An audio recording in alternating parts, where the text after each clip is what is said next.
नवजीवन Garsana. Previous class में हमने third poem the hope complete कर ली थी।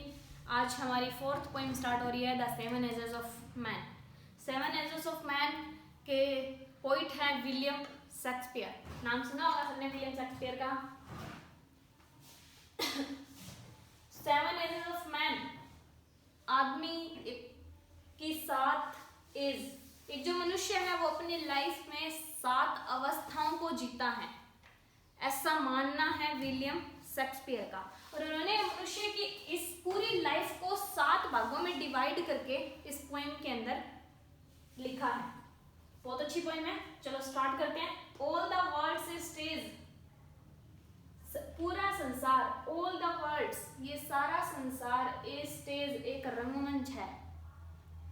All the worlds a stage, ये पूरा संसार क्या है? रंगमंच है। आपके कभी कभी क्वेश्चन आ जाता है कि इस पोएम में से वो लाइनें लिखो जिसमें कोई ना कोई लिटरेरी टर्म, सिंपली मेटाफर जो भी यूज हुआ है उसके बारे में लिखो। तो पहली लाइन के अंदर इन्होंने मेटाफर का यूज किया है, all the words a stage. Metaphor का मतलब क्या होता है कि जब एक वस्तु का किसी दूसरी चीज से कंपेयर किया जाता है विदाउट एज और लाइक, उसको हम मेटाफर बोलते हैं। तो ऑल द वर्ल्ड्स स्टेज, ये पूरा संसार क्या है? एक रंगमंच है।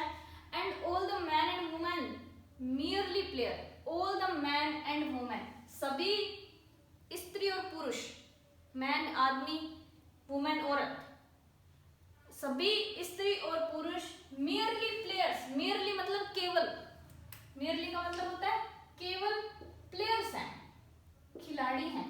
ये सारा संसार रंगमंच है और इसमें जितने भी लोग जन्म लेते हैं वो सारे खिलाड़ी हैं, प्लेयर्स हैं, अपना रोल अदा करने के लिए आते हैं इस स्टेज के ऊपर। दे हैव, दे मतलब द मैन एंड वुमेन, इस संसार के अंदर आने वाले जितने भी लोग हैं उनके लिए दे यूज हुआ है। दे हैव देयर एग्जिट, एग्जिट मतलब बाहर निकलना, एंड देयर एंट्रेंस, देयर भी इनके लिए यूज हुआ है, एंड देयर एंट्रेंस प्रवेश करना।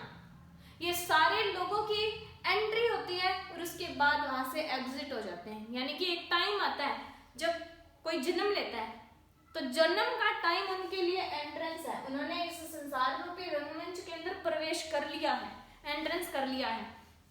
जब उनकी डेथ होती है तो वो इस संसार रूपी रंगमंच से एग्जिट हो गए, यहाँ से चले गए। ये है एंट्रेंस और एग्जिट का मीनिंग। वास्तव में हम कोई ड्रामा करने के लिए नहीं आते, लेकिन हाँ, विलियम शेक्सपियर ने कहा है कि ये एक रंगमंच है, एक स्टेज है, सभी आदमी और औरत इसके अंदर केवल खिलाड़ी हैं। उनकी अपनी एंट्री होती है और अपनी एग्जिट होती है। यानी कि जिस दिन हमने जन्म लिया वैसे उसी दिन से हमारी एंट्री हो गई इस वर्ल्ड रूपी स्टेज के ऊपर, और जिस दिन हमारी डेथ होगी हम यहाँ से एग्जिट हो जाएंगे, यहाँ से बाहर निकल जाएंगे। एंड वन मैन, एक आदमी, इन हिज टाइम, अपने इस समय के अंदर, यानी कि जन्म से लेकर मृत्यु तक, बर्थ से लेकर डेथ तक अपना जो टाइम है प्लेज निभाता है, मेनी पार्ट्स, बहुत सारे भाग। अपने जन्म से लेकर मौत तक जितना हमारा समय है, इस समय के अंदर एक आदमी बहुत सारे प्ले, बहुत सारे पार्ट्स, बहुत सारे काम करके जाता है, बहुत सारे रोल अदा करके जाता है। हिज एक्ट्स, उसके कारण, बीइंग 7 एजेस, 7 अवस्थाओं में बंटे हुए हैं। एक आदमी जन्म से लेकर मौत तक बहुत सारे काम करता है, तो उन कामों को कितने भागों में डिवाइड कर दिया, उन पार्ट्स को कितने भागों में डिवाइड कर दिया? 7 एजेस के अंदर। एट फर्स्ट, अब ये 7 एजेस याद रखनी है आपको अच्छे से। पहली कौन सी है, दूसरी कौन सी है, क्वेश्चन आता है। थर्ड स्टेज क्या है, फोर्थ स्टेज क्या है, सिंपल सा क्वेश्चन। हमें बताना होता है कि थर्ड स्टेज में मनुष्य क्या बनता है, फोर्थ स्टेज में क्या बनता है। तो एट फर्स्ट, सबसे पहली स्टेज द इन्फेंट, इन्फेंट बोलते हैं हम शिशु को, बिल्कुल छोटा सा बच्चा। सबसे पहले एट फर्स्ट द इन्फेंट, सबसे पहले जो मनुष्य है वो शिशु बनता है।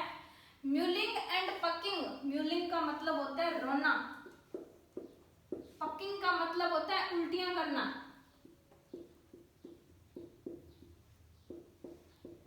वो रोता है और उल्टियां करता है। In the nurse's arms, nurses जो उन्हें पालती है, यानी कि धाई माँ अपनी धाय माँ के भुजाओं में, उनको पालने वाली, अपनी धाय माँ की भुजाओं में वो रोता है और उल्टियां करता है। कौन सी स्टेज के अंदर? फर्स्ट स्टेज के अंदर। फर्स्ट स्टेज है क्या? इन्फेंट की, शिशु की। The nurse's arms, then the winning school boy. तभी दूसरी स्टेज आती है और वो क्या बन जाता है? Winning school boy. विनिंग का मतलब होता है गिड़गिड़ाना,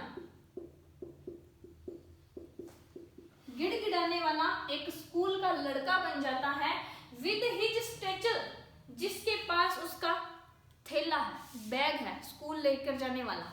गिड़गिड़ाने वाला एक स्कूल का लड़का बन जाता है। सेकंड स्टेज के अंदर स्कूल बॉय बन जाता है विद हिज स्टेचर, जो कि अपना बैग लिए हुए हैं, स्कूल बैग लिए हुए हैं, एंड शाइनिंग मॉर्निंग फेस।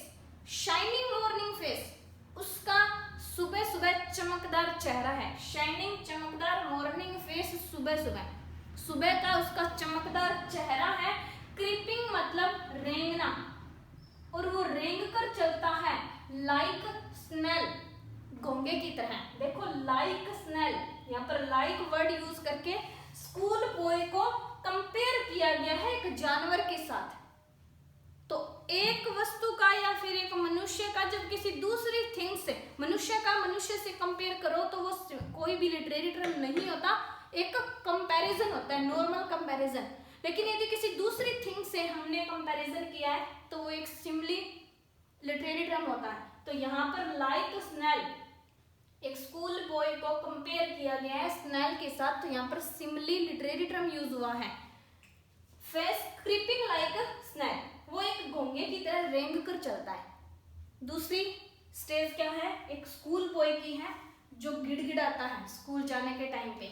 उसके हाथ में उसका स्कूल बैग है और सुबह का चेहरा उसका चमक रहा है। क्रीपिंग लाइक स्नेल, घोंगे की तरह रेंग कर चलता है।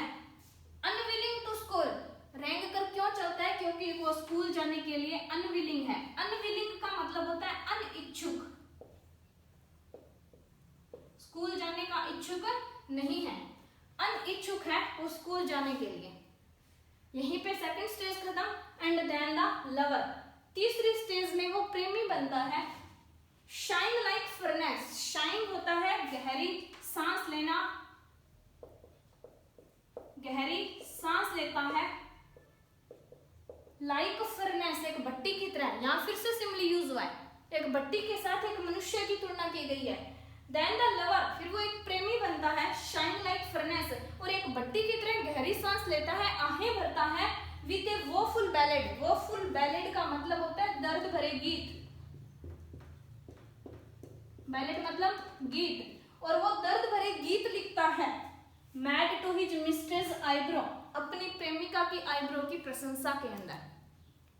फिर से देखो, ऑल द वर्ड्स स्टेज, पूरा संसार एक रंगमंच है।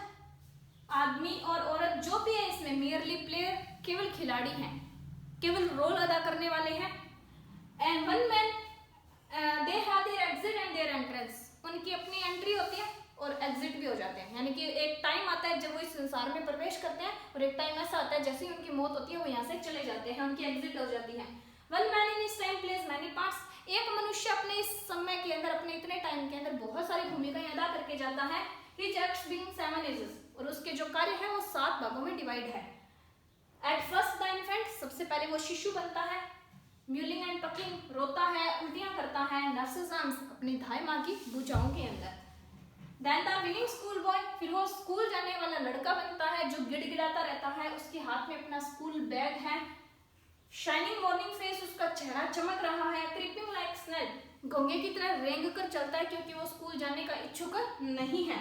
एंड देन द लवर, तीसरी स्टेज में वो लवर बनता है, एक भट्टी की तरह गहरी सांसें लेता है, दर्द भरे गीत लिखता है अपनी प्रेमिका की आईब्रो की प्रशंसा के अंदर। ये है हमारी द 7 स्टेजेस ऑफ मैन के 3 स्टेज हमने आज की है। बाकी हम आगे आने वाली वीडियो के अंदर पढ़ेंगे। अपना वर्क जितना भी है वो कंप्लीट कर लो, कुछ नहीं करना, मेन थीम लिखनी है और इसके क्वेश्चन आंसर पढ़ लो कि क्या किसी के अंदर पूछा गया। अगर आपने पोइम अच्छे से पढ़ ली, सारी क्वेश्चन आंसर हो जाएंगे आसानी से। तो कुछ नहीं समझ में आए तो दोबारा पूछ सकते हो कमेंट करके।